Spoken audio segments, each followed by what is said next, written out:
Last का एक month रह गया है और आप लोगों का सिलेबस अभी तक कंप्लीट नहीं हुआ। क्या कर रहे हो? जल्द से जल्द अपना सिलेबस कंप्लीट करो। लेकिन भैया करें कैसे? सिर्फ एक मंथ रह गया है, हमने पूरा साल पढ़ लिया लेकिन हमारा सिलेबस कंप्लीट नहीं हुआ, तो एक मंथ में कैसे सिलेबस कंप्लीट हो जाएगा? मैंने बोला रुको जरा, मैं आपको बताता हूं, एक ऐसी ट्रिक्स बताऊंगा आप लोगों को जिससे आपका सिलेबस जो एक साल में कंप्लीट नहीं हुआ वो बिल्कुल 1 मंथ के अंदर कंप्लीट होगा। लेकिन आपने यहाँ पर एक चीज को माइंड में रखना है कि अभी अगर आप एक एक चीज करने स्टार्ट बैठोगे ना तो फिर तो बिल्कुल भी नहीं हो पाएगा, क्योंकि उसके लिए पूरा साल हम लोग ने लगाया और हमारा नहीं हो पाया। इसका मतलब है अब कुछ ऐसी स्मार्ट स्ट्रेटजीज को फॉलो करना पड़ेगा जिससे आप अपना सिलेबस जो है वो विद इन 1 मंथ कंप्लीट कर पाओगे। जैसे कि अब जानते हो फर्स्ट ईयर के अंदर होगे, सेकंड ईयर के अंदर होगे, तो आप लोगों को क्योंकि सिलेबस की क्वांटिटी बहुत ज्यादा है, टाइम बहुत ज्यादा हमारे पास कम है, तो इसके अंदर आप लोगों ने सबसे पहली चीज अपने आप को मेंटली इस तरह प्रिपेयर करना है कि अब आपने ये नहीं सोचना कि मैं दिन में सिर्फ 2 घंटे पढ़ूंगा, 3 घंटे पढ़ूंगा। नहीं, अब अगर ऐसा करोगे तो फिर जो मर्जी कर लो, सिलेबस कंप्लीट नहीं होगा। आपको कम से कम दिन में 5-6 घंटे मिनिमम पढ़ना पड़ेगा। 5-6 घंटे की मिनिमम सिटिंग करनी पड़ेगी, बैठना पड़ेगा पढ़ने के लिए। अगर तो इस चीज के लिए रेडी हो ना, फिर आगे की वीडियो आपके लिए हेल्पफुल होगी और आप बाकी प्रैक्टिकली उसको कर भी पाओगे। वरना अगर सिर्फ सुन के खुश होना चाहते हो फिर आप किसी और वीडियो पे चले जाओ। स्टार्ट करते हैं अपना सिलेबस एक मंथ में किस तरीके से कंप्लीट करना है इसकी तरफ। अब जैसे मैंने आपको बोला कि अब आप सब चीजों को नहीं कर सकते, अगर आप सब चीजें करने बैठोगे तो नहीं हो पाएगा। अब हमें मेजर उन चीजों पर ज्यादा काम करना है जिन चीजों की जो वेटेज है, जिन चीजों की जो प्रायोरिटी है वो ज्यादा हो। तो इसके लिए एक साइंटिफिक रूल मैं आपको बताता हूं। उस साइंटिफिक रूल हमें कहता है, उसका नाम है मेरे पास 80-20 रूल। अब ये जो 80-20 रूल है ना, ये क्या है भैया? तो बेटा 80-20 रूल का मतलब ये है कि हमारी पूरी बुक के अंदर से किसी भी सब्जेक्ट की बात कर लो, फिजिक्स, केमिस्ट्री, मैथ, उर्दू, इस्लामियात, पाक, जो भी आपकी बुक है, पूरी बुक के अंदर से 80% जो चीजें हैं ना वो सिर्फ 20% सिलेबस करने से आ जाती हैं। इसका मतलब भैया समझ नहीं आई। देखो मैंने बोला पूरी बुक के अंदर 20% का जो कंटेंट होता है वो ऐसा कंटेंट होता है, उसकी वेटेज इतनी ज्यादा होती है कि 80% पेपर सिर्फ उस 20% में से आ जाता है। बट अब यहां पर हमारा काम क्या है? हमारा काम है इस 20% वाले पार्ट को फाइंड करना, क्योंकि हमारा ज्यादातर बच्चे जो जनरल बच्चे होते हैं जिनका सिलेबस कंप्लीट नहीं हो पाता, वो क्या करते हैं? वो अब करते हैं अपना सारा ध्यान लगाते हैं इस 80% के ऊपर। अब इस 80% में से जस्ट 20% पेपर आना है, तो बच्चे सारा ध्यान अपने इधर लगा के कितने परसेंट तैयारी करते हैं? 20%, 30%, 40% तक तैयारी करते हैं। हमारा मेन काम क्या है? इस 20% ये जो हाई टॉपिक्स है ना, हाई प्रायोरिटी वाले टॉपिक्स हैं, इनको फाइंड करना। अब इनको फाइंड किस तरीके से करना है? इसके लिए आपको कम से कम 1 दिन चाहिए होगा। 1 दिन आप लोगों ने बैठकर पढ़ना नहीं है, आप लोगों ने 1 दिन बैठ के जस्ट प्लानिंग करनी है। अब वो प्लानिंग किस तरीके से करनी है उस पर बात करते हैं, और ये प्लानिंग बड़ी इंपॉर्टेंट है। आप लोगों ने एक लिस्ट बनानी है, ठीक है? एक लिस्ट बनानी है आपको कि भैया हर वीडियो में लिस्ट क्यों बनानी पड़ती है? देखो बच्चों, हम अगर बगैर वो बिल्कुल अगर हम बिल्कुल एक अंधेरे में तीर चलाएंगे ना तो वो तीर कहीं भी नहीं लगेगा अपने निशाने के ऊपर। तो हमें जब तक पता नहीं होगा हमें क्या करना है तब तक हम आगे नहीं बढ़ सकते। अगर आप समझते हो ना कि आप ये लिस्ट बनाए बगैर ही कुछ कर लोगे तो ये आपका सिर्फ एक वहम है, आप नहीं कर पाओगे, 1-2 दिन करके बस कर दोगे। बट जब आपके पास गोल होगा, आपको पता होगा मुझे करना क्या है, मुझे जाना किधर है, तो आपके लिए बहुत आसान होगा अपने डेस्टिनेशन तक पहुंचना। तो आपने एक प्रायोरिटी लिस्ट, PL जिसको बोलेंगे, प्रायोरिटी लिस्ट बनानी है। ये उन टॉपिक्स की प्रायोरिटी लिस्ट होगी जो कि पेपर के अकॉर्डिंग वेटेज जिनकी क्या है, ज्यादा है। अगेन उस पॉइंट पर आते हैं, 20% चीजें हमें क्या करनी है? निकालनी है। अब इनका पता कैसे चलेगा?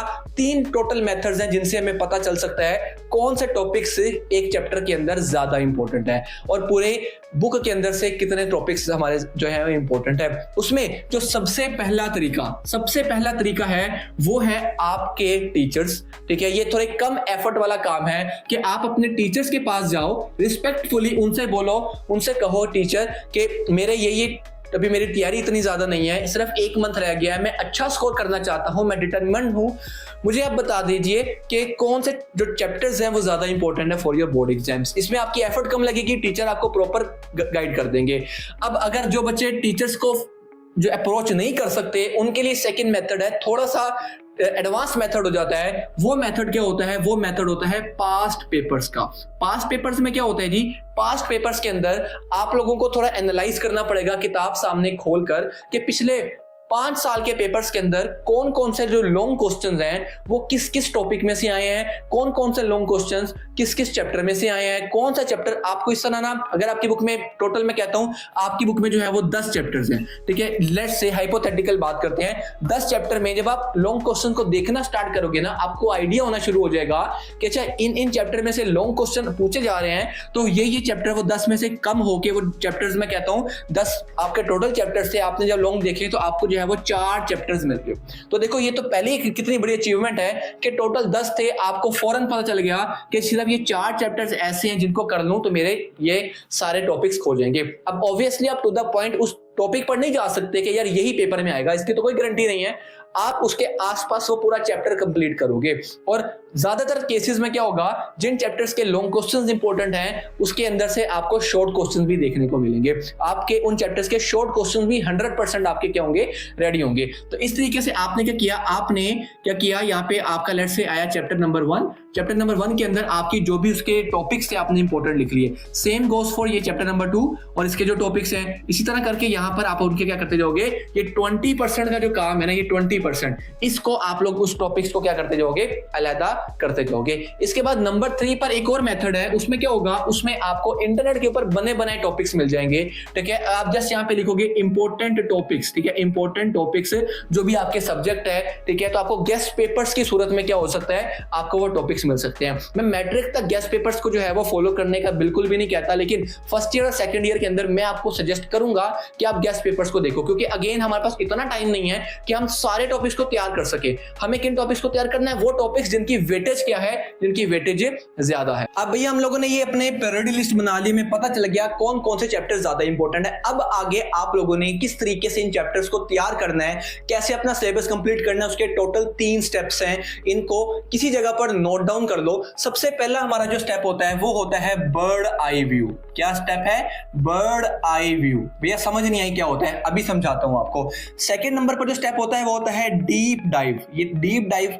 और लास्ट पर जो हमारे पास स्टेप होता है ये होता है रिवाइज, ठीक है, रिवाइज इट। ये 3 स्टेप्स अगर आप फॉलो करते हो ना, तो कोई भी सब्जेक्ट है आपका, आर्ट्स का, कंपलसरी का, किसी भी क्लास का, ये 3 करने से आपका सिलेबस कंप्लीट हो जाएगा। कैसे, सबसे पहले आपने लेट्स से चैप्टर नंबर 1 को यहां से पकड़ लिया, चैप्टर नंबर 1 को आप तैयार करने लगे हो ना, तो आप फौरन से चैप्टर को याद करना नहीं शुरू कर दोगे, आप लोगे उसका bird eye view. Bird eye view का मतलब है उसको ऊपर से देखोगे कि चैप्टर के अंदर क्या क्या चीजें हैं, चैप्टर के अंदर किस टॉपिक को ज्यादा एम्फसाइज किया गया है, चैप्टर का कॉन्टेक्स्ट क्या है, ठीक है। कि जब आप बर्ड आई व्यू पूरे चैप्टर का ले लोगे, आपको आइडिया हो जाएगा अब मुझे जाना किधर है। जब आप बर्ड आई व्यू ले रहे होगे ना, तो आपको फौरन से दिमाग में आएंगे ये पास्ट पेपर्स, कि यार आपने जब पास्ट पेपर में देखा था ना, तो इस चैप्टर के अंदर से ना ये वाला क्वेश्चन इंपॉर्टेंट था। यानी कि आप क्या करोगे, उसके बाद नेक्स्ट करोगे डीप डाइव। डीप डाइव करोगे उन टॉपिक्स के ऊपर जिसमें से पास्ट पेपर के अंदर से चीजें आई, चीजें पूछी गई, बहुत सालों में रिपीट होती गई।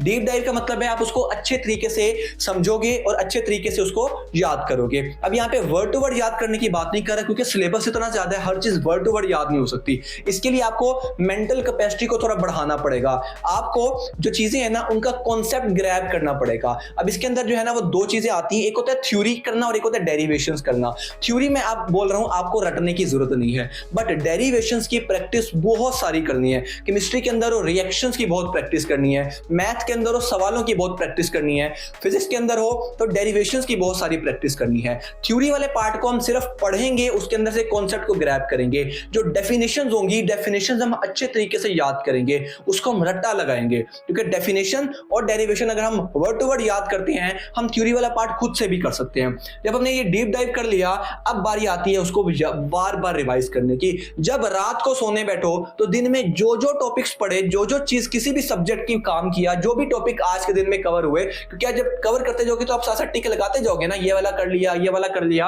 रात को बैठ के सोने से पहले उसको एक बार मेंटली रिवाइज करोगे, रिकॉल करोगे दिमाग के अंदर, एक्टिव रिकॉलिंग मेथड के जरिए। अब ये मेथड क्या होता है, आपने बगैर किताब खोले सिर्फ दिमाग पे जोर लगा लगाकर सोचना है कि मैंने आज क्या क्या याद किया, मैंने आज क्या क्या पढ़ा। इससे आपकी मेंटल मेमोरी भी स्ट्रांग होगी और दूसरा ये कि आपको वो चीज रिवाइज भी हो। जो रिवाइज आप लोगों ने करना है ना, ये रिवाइज आपने किस चीज को करना है इसको भी जरा देखते हैं। तो जब आप ये डीप डाइव ये सेकंड नंबर वाले पॉइंट पे जा रहे होगे ना, ये सेकंड नंबर वाले पॉइंट पे, अब यहां पर इस बात को बड़ा गौर करना है। जब आप टॉपिक को गहराई से याद कर रहे होगे या समझ रहे होगे तो आपने यहां पे बनाने हैं शॉर्ट नोट्स। अब ओके भैया टाइम इतना हमारे पास नहीं है सारे नोट्स बनाने का। देखो यहां पर हम बात कर रहे हैं कि हमें बोर्ड एग्जाम में अच्छे नंबर लाने हैं। ऑब्वियसली हम सबका गोल क्या है, बोर्ड एग्जाम में अच्छे नंबर लाना। तो क्या जब आप बोर्ड एग्जाम में जाओगे तो क्या आप दोबारा पूरा बुक या पूरा टॉपिक याद करना शुरू करोगे, पढ़ना शुरू करोगे? नहीं।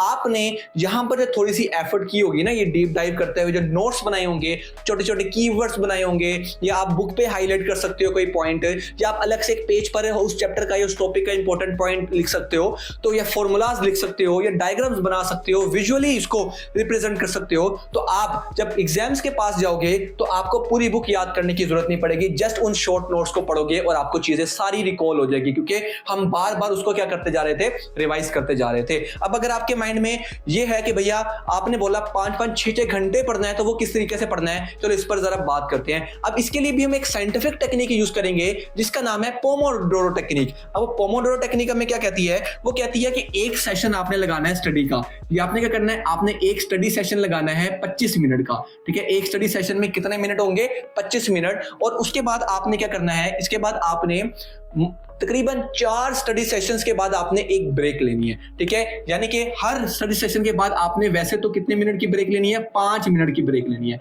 हर स्टडी सेशन के बाद कितने मिनट की ब्रेक होगी, 5 मिनट की। ये एक पोमोडोरो का मेथड है। लेकिन आपने इस वाले को फॉलो नहीं करना, क्योंकि हमारे पास पूरा साल या 2 साल नहीं पड़े पढ़ने के लिए, हमारे पास सिर्फ 1 मंथ है पढ़ने के लिए। तो यहां पर आप लोगों ने क्या करना है, ये चीज मैंने खुद जो है वो तैयार की है या बनाई है। आपने टोटल 4 स्टडी सेशंस करने हैं। कितने स्टडी सेशंस करने हैं, टोटल 4। अब हर 1 मिनट के, हर स्टडी सेशन के अंदर कितने मिनट की ब्रेक मिलती थी, 5 मिनट की। तो ये मैं कहता हूं कि ये मेरा 25 मिनट का सेशन, ये मेरा 25 मिनट का, ये मेरा 25 मिनट का, ये मेरा 25 मिनट का।